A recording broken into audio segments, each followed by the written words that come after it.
네, 오늘 말씀 계속해서 이제 예배에 대한 말씀 우리가 함께 나누고 있는데요. 우리 로마서 12장 1절 말씀. 네, 우리 한 목소리로 함께 봉독하겠습니다. 그러므로 형제들아, 내가 하나님의 모든 자비하심으로 너희를 권하노니 너희 몸을 하나님이 기뻐하시는 거룩한 산 제물로 드리라. 이는 너희가 드릴 영적 예배니라. 아멘. 네, 오늘은 친밀한 관계로 거룩한 삶을 살아가는 예배자라는 제목으로 함께 말씀을 나눠보도록 하겠습니다. 2주 전부터 저희가 이제 예배에 대한 말씀 함께 나누고 있는데 예배하면 또 빠질 수 없는 말씀이 바로 오늘 로마서 12장 1절의 말씀이죠. 그래서 이 말씀들을 가지고 오늘은 좀 이제 개인적인 측면에서 나의 삶에 어떻게 내가 예배 드려야 하는가에 대한 그런 개인적인 측면을 말씀드리고 다음 주에는 이제 공동체 예배에 대한 말씀을 좀 함께 나누어 보려고 합니다.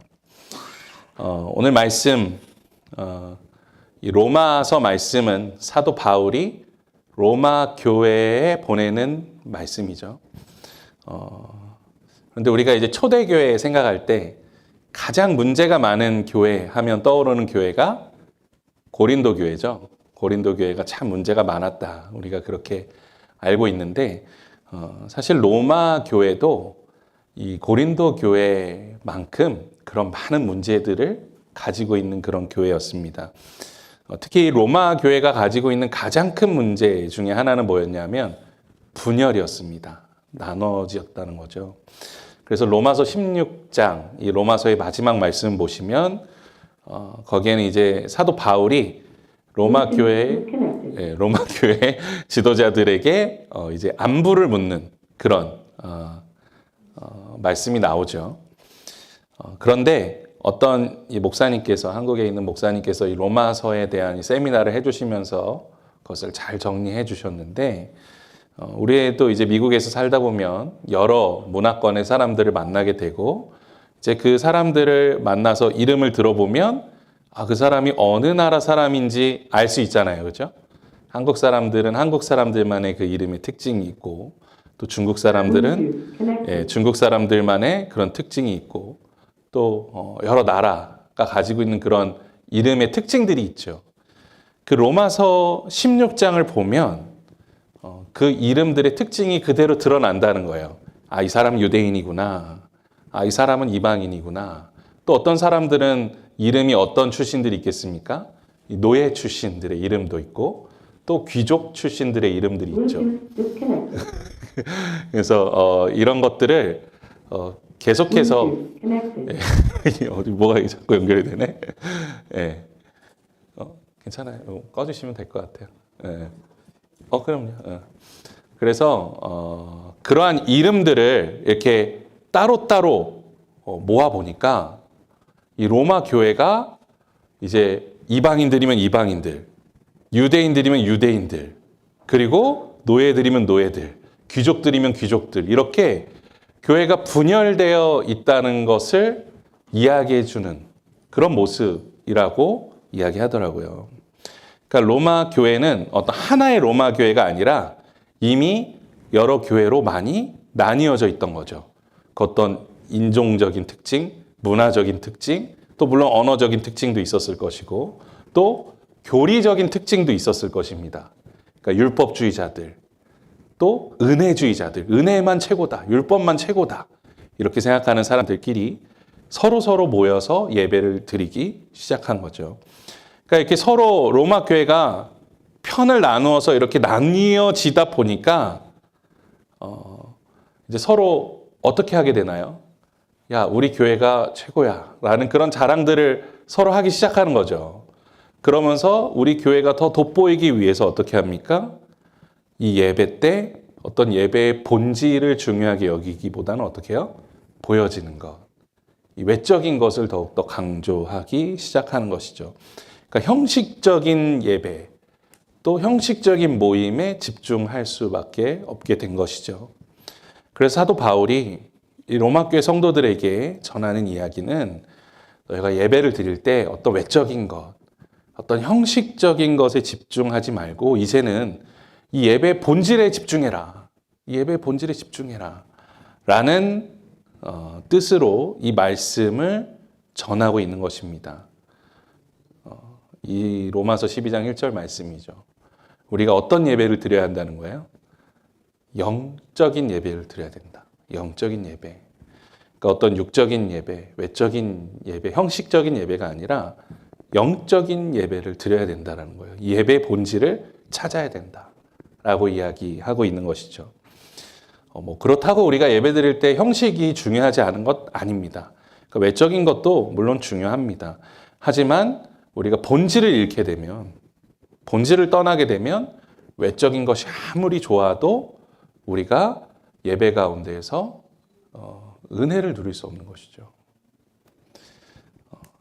그렇다면 이 예배 본질에 집중하는 이 영적인 예배란 무엇이냐? 오늘 말씀을 통해서 우리가 이것을 같이 한번 살펴보려고 하는데요. 사도 바울은 이 영적인 예배를 무엇이라고 설명합니까? 너희 몸을 하나님이 기뻐하시는 거룩한 산 제물로 드리는 것. 이것이 바로 영적 예배다라는 것이죠. 너희 몸을 하나님이 기뻐하시는 거룩한 산 제물로 드리는 것이 영적인 예배다. 그래서 이 말씀을 하나하나 오늘 분석해 보려고 하는데요.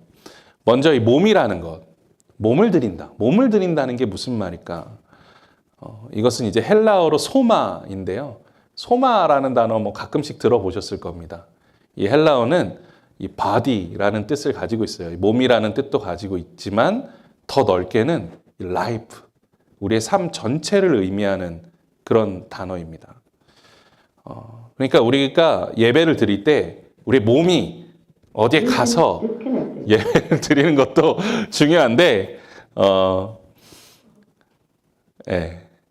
우리가 어디에 몸이 가서 예배를 드리는 것도 중요하지만, 정말 중요한 것은 무엇이냐면 우리의 모든 일상의 삶에서 예배를 드리는 것이 중요하다는 거예요. 우리의 모든 일상의 삶에서 예배 드리는 것이 중요하다. 그러면 이제 우리의 삶에서 드려지는 예배가 어떤 예배가 되어져야 하느냐? 죄송합니다. 이거 좀 끌게요. 진작 끌 걸.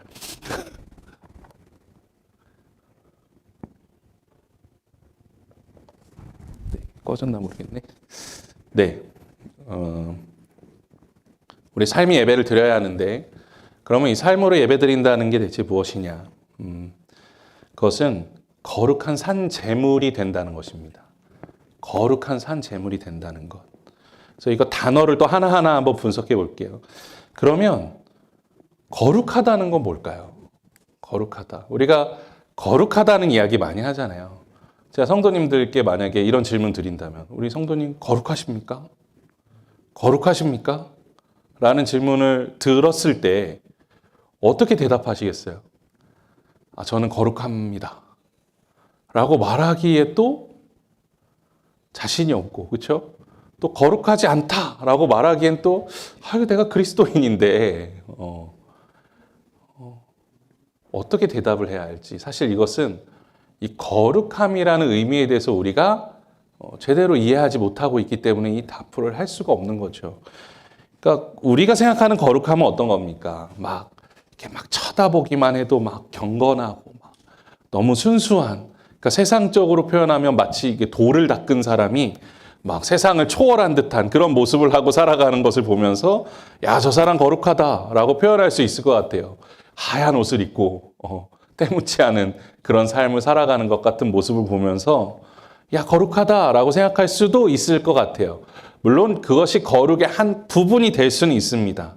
경건하고 순수하고 세상과 다른 모습으로 살아가는 것, 거룩의 한 모습처럼 보일 수는 있어요. 하지만 그렇다고 해서 그것이 거룩의 본질은 아닙니다.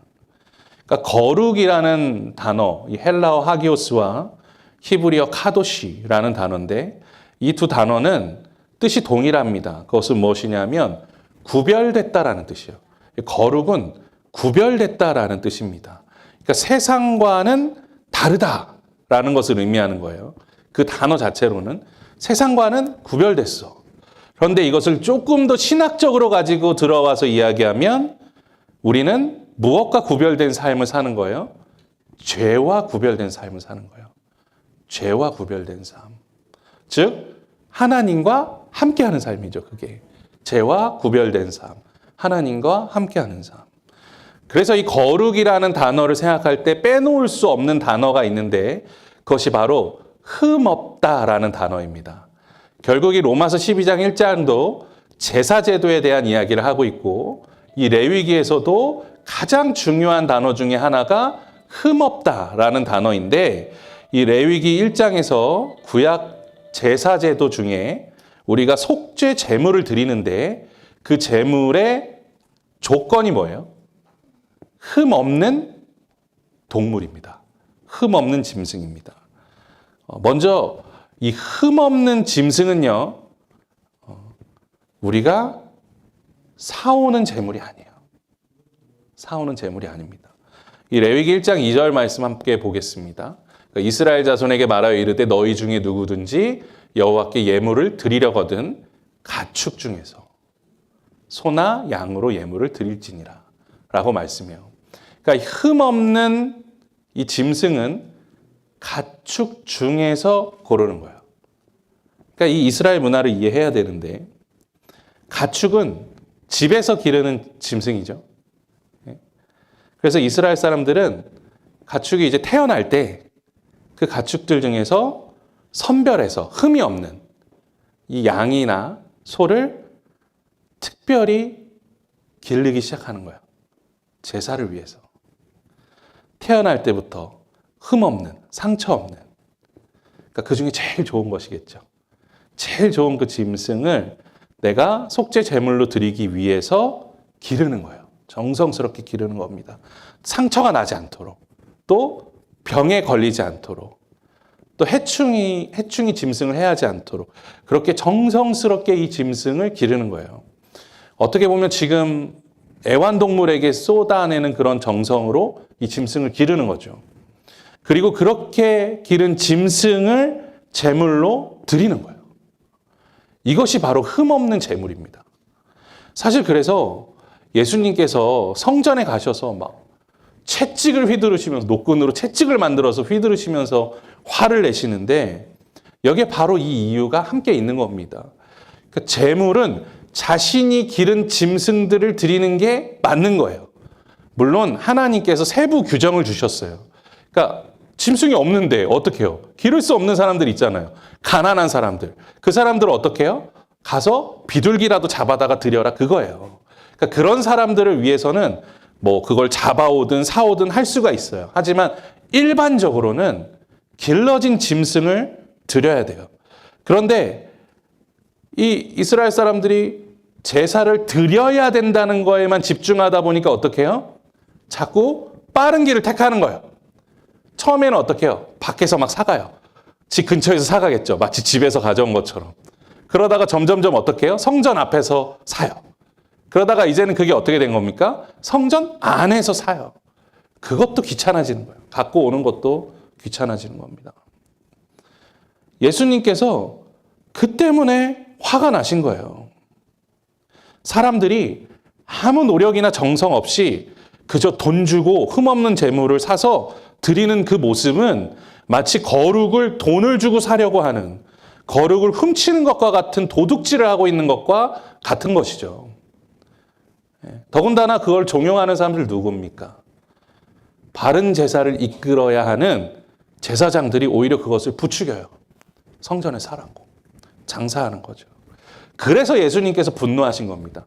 그냥 그 성전 안이 시장통이라서 그것 때문에 물론 분노하신 것도 있겠지만 그 안에는 더 깊은 의미가 있는 거예요. 아무 정성이 없어요. 아무 노력이 없습니다. 그냥 흠없는 뭐 재물 하나 사다가 드리면 되지. 도둑질하는 거예요. 도둑질하는 거. 믿음을 도둑질하는 겁니다. 그래서 이 흠없는 재물을 키워본 사람은 예배의 깊이가 달라요. 자신의 죄 때문에 죽어야 할 짐승을 기르는 거예요. 그런데 잘 아시겠지만요. 우리를 보통 한국에서 뭐라고 표현하죠, 우리를? 검은 머리 짐승이라고 이야기하잖아요. 그러니까 은혜도 모른다. 뭐 사람은 은혜도 모른다. 이런 얘기 많이 하는데 물론 뭐 그런 사람들도 있고 은혜 더 많이 아는 사람들도 있겠지만 짐승들은요. 키워보신 분들은 아시겠지만 은혜를 알아요. 그래서 맹수들도요. 인간에게 잘 길들여지면 어떡합니까? 그 사람 앞에서만큼은 순한 양처럼 변해요. 뭐 그런 영상들 보셨어요? 막 사자나 호랑이가 막 달려와가지고 막 사육사한테 막 몸을 비비고 막 뽀뽀하고 막 그런 영상들 보셨잖아요.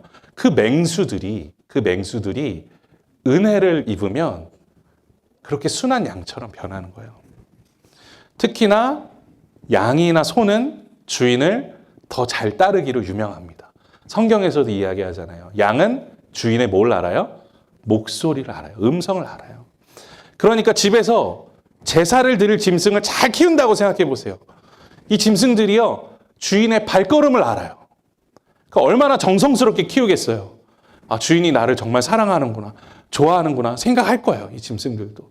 그래서 주인의 발걸음을 들으면 막 기뻐가지고 막 꼬리를 치고 막 좋아해요, 몸을 부벼요. 그런데 이 주인은 그 짐승을 어떻게 해야 됩니까?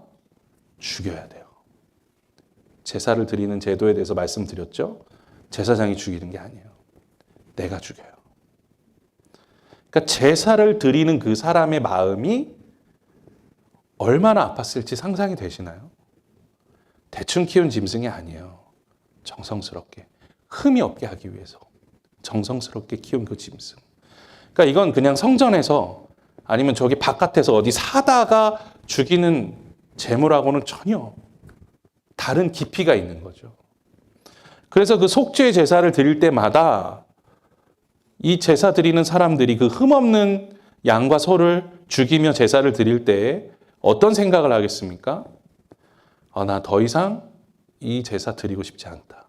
그러니까 예배를 드리고 싶지 않다는 게 아니에요. 나 때문에 죽어가는 이 짐승 더 못 보겠다는 거죠. 더 이상 그거 보고 싶지 않은 거예요. 이게 정상입니다. 이게 정상이에요. 이 짐승과는 이제 관계가 생겼어요. 그래서 이 짐승이 죽어질 때 참된 회개가 돼요. 내 대신 죽는 거니까. 그래서 나는 어떻게 해요? 이제는 내가 그 삶을 되돌리겠다는 결단이 그 예배 안에서 일어나는 거죠. 그러니까 이제 내가 죄로부터 멀리하겠다. 내가 지금까지 쉽게 지어왔던 이 죄악들을 멀리하겠다. 그리고 하나님의 은혜 안에 살아가겠다. 하나님을 더욱 사랑하겠다. 그런 결단이 그 제사 안에서 이루어지는 것 아니겠습니까? 그 흠없는 짐승을 통해서. 그리고 이 속죄 사건이 결국은 예수님과 우리 사이에 이루어지잖아요. 예수님께서 이 땅에 오셔서 3년간 사역하시면서 뭐 여러 가지 사역들을 하셨지만 그 목적은 무엇이었을까요? 우리의 친구가 되어주시는 거죠. 예수님이 우리의 이름 불러주시고 우리의 병을 고쳐주시고 귀신도 쫓아주시고 우리에게 가르침을 주시고 우리를 사랑해 주시고 제자 삼으셨죠. 우리와 친밀한 관계를 맺으셨습니다. 그것은 단순히 2000년 전에 이스라엘에서만 일어난 사건이 아닙니다. 성경을 통해서 성령을 통해서 지금 우리의 삶 속에서도 일어나고 있는 사건이죠. 우리의 친구가 되어주세요. 우리의 손을 잡아주십니다. 우리의 이름을 불러주시고 우리의 병을 고쳐주시고 악한 길에 빠지지 않도록 이끌어주세요. 우리를 제자 삼아주십니다. 오늘도 우리에게 사랑한다고 말씀하세요. 이것은 환상이 아닙니다. 과거에 있었던 사건으로 끝난 것이 아니에요. 지금 이 시간 이 순간에도 우리에게 이루어지고 있는 실제적인 경험이고 사건입니다. 그리고 예수님께서 우리의 친구가 되어주시고 스승이 되어주시고 가족이 되어주시는 이유는 무엇입니까? 우리를 위한 흠없는 제물이 되시기 위해서. 예수님은 우리 죄 때문에 죽으셨습니다. 아니, 더 정확하게 말씀드리면 우리가 예수님을 죽였습니다. 이게 진실입니다. 우리 죄 때문에 우리가 사랑하는 예수님을 우리 손으로 십자가에 못 박아 죽였습니다. 우리가 죽였습니다. 예수님은 내가 직접 죽인 것입니다. 이게 진실입니다. 그렇기 때문에 우리는 죄로부터 구원을 받을 수 있었던 거예요. 그 예수님을 죽인 죄로 가득했던 나의 손이 예수의 보혈로 깨끗이 씻김을 받았습니다. 그래서 나는 이제 예수님만 생각하면 어때요? 죄를 지을 수 없는 거예요. 물론 우리는 실수하죠. 실패도 합니다. 죄를 안 짓고 싶은데, 죄를 짓지 않고 싶은데, 예수님만 생각하면 내가 그럴 수 없는데, 때로는 우리가 실수도 하고 실패도 합니다. 하지만 마음속에 예수님의 보혈은 늘 남아있어요. 그 은혜가 남아있어요. 그래서 우리를 자꾸만 그 의의 길로 이끌어 나아가죠. 십자가의 은혜를 생각하면 더 이상 내가 죄를 지을 수 없다. 책임 없는 쾌락을 누리며 살 수 없다. 내가 죄와 동행하지 않겠다. 하나님만 사랑하겠다. 라는 결단이 예수님의 십자가에 의한 그 희생 제사를 통하여 계속적으로 우리 삶 속에 이루어지고 있는 거죠. 그것이 바로 거룩의 길입니다. 그러니까 흠없는 예수님의 십자가 희생을 통한 은혜가 나의 삶을 덮어서 아무 자격도 없고 아무 능력도 없지만 그 은혜 안에서 구원받은 내가 이제는 죄를 끊어내고 그 은혜 안에 살며 하나님의 영광을 위하여 살겠다라는 그 고백과 결단이 우리의 삶에 이루어지는 것이 거룩이고 그렇게 살아가는 것이 예배입니다. 즉 우리는 나의 힘과 노력이 아닌 예수님의 은혜 때문에 오늘도 거룩할 수 있다고 고백하는 거예요. 그래서 누군가 우리에게 당신 거룩합니까? 라고 질문할 때 우리가 대답할 수 있어야 돼요. 뭐라고요? 네, 거룩합니다. 나 때문이 아니라 예수님 때문에. 예수님의 은혜 때문에 나는 오늘도 거룩합니다. 내가 죄를 안 지어서 그런 게 아니에요. 내가 능력이 많아서 그런 게 아닙니다. 예수님의 은혜 때문에 내가 거룩한 거예요. 그러니까 우리가 거룩한 삶을 살아간다라는 것은 그것입니다. 우리가 거룩한 산 제물로서 예배자로 살아간다는 것은 그 본질은 바로 이것입니다. 예수 그리스도의 십자가 복음이 우리 삶에 충만한 거예요. 그래서 은혜가 차고 넘치는 거예요. 나는 거룩하지 않지만 거룩하다고 고백할 수 있는 거예요. 예수 그리스도 안에서. 그것이 우리의 삶에 드려지는 예배인 것이죠. 물론 그렇다고 율법을 무시하면 안 됩니다. 예. 죄 죽임의 신학으로 유명한 청교도 신학자 존 오웬 목사님이 이런 이야기를 했어요. 우리는 농부와 같이 아름다운 꽃과 열매가 우리의 삶 속에 이루어지기를 소망해야 합니다.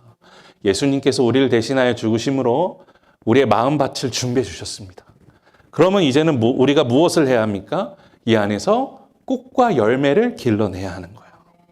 그래서 우리가 그 꽃과 열매를 맺기 위해서 비료를 주고 그 영양제를 주듯이 이 성경을 읽고 기도하면서 그 밭을 좋은 영양으로 이끌어 가야 된다는 것이죠. 또 두 번째는 뭐예요? 이 꽃과 열매의 성장을 방해하는 잡초와 해충들을 죽이는 활동이 필요하죠. 그게 무엇입니까? 죄를 멀리하는 나의 노력이라는 거예요. 죄를 죽이는 것이랍니다. 그러니까 성결하고 거룩한 예배자의 삶은 이 두 가지가 조화를 이루어야 돼요. 그러니까 은혜 받은 우리가 이 율법적인 행위들, 그것들도 함께 조화를 이루어야 합니다. 그래야지만 우리 삶 속에 꽃과 열매를 맺을 수가 있는 것이죠. 또 팀 켈러 목사님은 이런 이야기 했습니다. 예수 그리스도의 십자가가 두 죄인 광도의 십자가 사이에 있었던 것처럼 때로는 이 복음은 두 가지 큰 죄악 가운데 머물러 있습니다. 그 두 가지 큰 죄악은 무엇이냐면 하나는 율법주의라는 것이죠. 그러니까 내가 복음을 믿는다고 하면서도 내가 뭔가를 해야지만 구원받을 수 있다는 율법주의적인 생각이에요. 그러면서 은혜를 버려버립니다. 내 의를 내세우는 거죠. 야, 기도 이만큼 해야 돼. 야, 말씀 이만큼 봐야지. 안 그럼 구원 못 받아. 율법적인 행동으로만 살아야만 해. 라고 말하면서 그 의가 자신 안에 있어서 그런 사람들을 어떻게 합니까? 교만하고 남을 정죄합니다. 그러니까 죽은 재물의 삶을 살게 되는 거예요. 산 재물이 아니라. 또 그 반대로 요즘 시대에 너무 은혜만 강조하는 사람들이 있다는 거예요. 나 예수 믿었으니까 이제 천국 가지. 그러면 괜찮아. 막 죄 짓고 살아도 주님 다 용서해 주셔. 그러면서 마음껏 죄를 짓는 쾌락주의의 삶을 살아간다라는 거예요. 그럼 결국 부정한 재물이 되는 것이죠. 마음이 정욕과 타락으로 가득 차게 되는 것입니다. 이 역시 죽은 재물이라는 것이죠. 결국 예수 그리스도 복음이 우리의 삶의 중심에 있어서 그 은혜로 살아가면서 동시에 그 은혜 안에서 우리가 하나님의 말씀을 지키고 율법적인 삶을 살아가면서 우리 안에 아름다운 꽃과 열매를 맺는 신앙생활을 하는 것. 이것이 바로 건강한 예배자의 삶을 살아가는 모습이라고 할 수 있는 것이죠. 나를 살리신 예수 그리스도의 은혜와 이제 그 은혜 안에서 죄와 구별되는 성결한 삶을 살아가겠다는 나의 의지가 함께 어우러져서 나의 마음밭에 하나님이 기뻐하시는 꽃과 열매가 맺혀지는 것. 그것이 바로 참된 예배자의 삶이라고 할 수 있는 것입니다. 그렇게 예배자의 삶을 살아간다라는 것은 내가 어떤 거룩한 상태를 내 스스로가 만들어내는 것이 아니라 무엇이에요? 예수 그리스도를 의지해서 예수 그리스도를 붙들고 하나님과의 건강한 관계 안에서 살아가는 것을 의미하는 것이죠. 그게 거룩한 삶이고 그것이 바로 예배자의 삶이다라는 거예요. 그래서 예수님께서 이 포도나무 비유를 드실 때 하신 말씀 무엇입니까? 아버지는 농부요. 나는 포도나무라. 너희는 뭐예요? 가지다. 가지는 뭐예요? 예수님께 붙어 있으면 되는 거예요. 예수님께 붙어 있으면 되는 거예요. 예수님 꼭 붙드는 거예요. 내가 예수님 꼭 붙들고 살아가는 겁니다. 그것이 거룩의 길이고 건강한 신앙생활을 할 수 있는 참된 비결이며 예배자의 삶으로 살아갈 수 있는 모습인 것이죠. 그렇기 때문에 이 거룩을 생각할 때 우리는 대부분 상태를 생각하지만 그 상태가 아니라 무엇입니까? 사실 실제로는 관계인 거예요. 예수님과 나와의 관계, 하나님과 나와의 관계, 성령님과 나와의 관계가 오늘도 나는 충만한가? 매일매일 이 관계가 충만한 삶을 살아가는 것이 바로 나의 예배의 삶이라는 것이죠. 내가 거룩해지기 위해서 찬양하는 것이 아닙니다. 하나님을 너무나 사랑해서 기쁨으로 찬양하는데 그 안에서 하나님의 거룩을 경험하는 거죠. 그러니까 내가 거룩하기 위해서 말씀 보는 것이 아니라 정말 그 예수님 말씀대로 살고 싶어서 하나님 말씀대로 살고 싶어서 그 말씀을 보니 그 안에서 거룩을 경험하게 되는 거예요. 그러니까 내가 거룩하기 위해서 기도하는 게 아니라 이 성령님과의 충만한 은혜를 나누고 싶어서 기도했더니 그 안에서 내가 거룩을 경험하게 되는 겁니다. 율법과는 완전한 차이가 있죠. 은혜만 생각하는 것도 완전한 차이가 있습니다. 복음 안에서. 복음 안에서 우리가 이 은혜와 율법을 어울러 살아가는 것. 그것이 바로 건강한 예배자의 삶이다라는 것이죠. 그래서 우리가 관계가 중요한 겁니다. 예수님과의 관계, 하나님과의 관계, 성령님과의 관계. 나는 오늘도 그분과 함께 동행하고 있는가? 하나 예를 들어 볼게요. 이제 한 어머니가 한 아들을 너무 사랑했어요. 그래서 줄 수 있는 모든 사랑을 다 줬습니다. 그러니까 그 아들이 잘 자랐죠. 그 어머니의 사랑에 너무나 감격을 한 거예요. 그래서 내가 어머님께 어떻게 이 은혜를 보답할 수 있을까? 어떻게 효도할 수 있을까? 라는 것을 고민하면서 막 효도에 대해서 막 공부를 열심히 한 거예요. 그러다가 효도학의 박사가 됐어요. 네. 이제는 전 세계를 돌아다니면서 막 효도하는 방법을 가르치는 그런 스타가 된 거예요. 그래서 전 세계에서 뭐 효도하면 이 박사님 이름을 말할 정도로 엄청난 효도에 대한 박사가 됐어요. 그런데 그 아들이 유명해지면 유명해질수록 어떻게 됩니까? 정작 어머니와의 관계가 멀어져요. 어머님과 연락을 자주 하지 못하게 돼요. 그러면서 어머님은 어떻게 해요? 점점 외로운 삶을 살게 된다고 생각해 보세요. 그러면 그 박사가 전하고 있는 그 효도의 메시지가 무슨 소용이 있겠습니까? 우리의 삶이 그렇다는 거예요. 뭐 내가 하나님 잘 안다.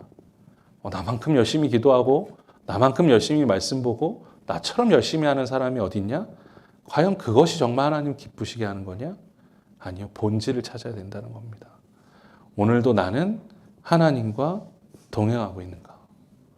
오늘도 예수님이 나의 삶의 주인이신가? 내가 어떤 능력으로서가 아니라 내가 성령님과 함께 충만한 은혜를 오늘도 교통하며 나누고 있는가? 이것이 우리의 삶에 이루어지는 것이 예배라는 것이죠. 우리가 그리스도인으로 살아간다고 하는데 또 예배자의 삶을 살아간다고 하는데 일주일에 한 번 드리는 예배가 하나님을 위한 예배 전부라면 우리는 우리 아버지 되시는 하나님께 정말 효도를 하고 있는가? 그러니까 이게 뭐 예배를 매일매일 새벽 예배를 드리 이런 말씀하는 거 아니고 물론 나오는 거 좋은 거지만 예배자의 삶을 살고 있느냐에 대한 질문입니다. 물론 부족하죠. 우리는 또 실수하고 또 실패하고 그래서 실망도 느낍니다. 때로는 우리 삶 가운데. 하지만 이 본질만은 잃지 말아야 된다는 거예요. 나의 일상의 삶 속에서 정말 예수님이 나의 삶의 주인이라는 이 싸움이, 이 거룩한 싸움이, 이 영적 전쟁이 오늘 나의 삶 속에도 이루어지고 있는가? 아니면 그냥 뭐 내가 원래 그렇지 뭐 내가 어떻게 죄를 이겨? 그렇게 혹시 오늘도 책임 없는 쾌락을 따르고 살고 있지는 않는가? 내가 주님 사랑한다고 하면서 더 많이 사랑하는 것들을 내 삶에 두고 살아가지는 않는가? 이 예배 본질을 우리가 다시 한번 떠올리며 우리의 삶을 다시 한번 되돌아봤으면 좋겠습니다. 그러니까 우리가 100번 예배의 본질에 대해서 말하는 것보다 오늘 하루를 예배자로 살아가는 것이 중요하죠. 사랑하는 성도 여러분, 우리가 그 참된 예배자의 삶을 살아갈 수 있기를 간절히 소망합니다. 그러니까 예수님과 동행하기 위해서 하나님의 말씀과 기도로 거룩해지고 날마다 죄를 멀리하고 그렇게 성결의 은혜를 누리면서 예수님과 이 인생을 한 걸음 한 걸음 함께 동행하며 걸을 수 있는 그런 성도와 교회 될 수 있기를 간절히 소망합니다. 날마다 주님이 기뻐하시는 그런 거룩한 산 제물의 삶을 살아가며 하나님과의 그 친밀하고 충만한 관계 안에서 영적인 예배를 올려드릴 수 있는 그런 거룩하고 성결한 우리 하비스터스 성결교회 성도님들 되시기를 주님의 이름으로 간절히 축원합니다.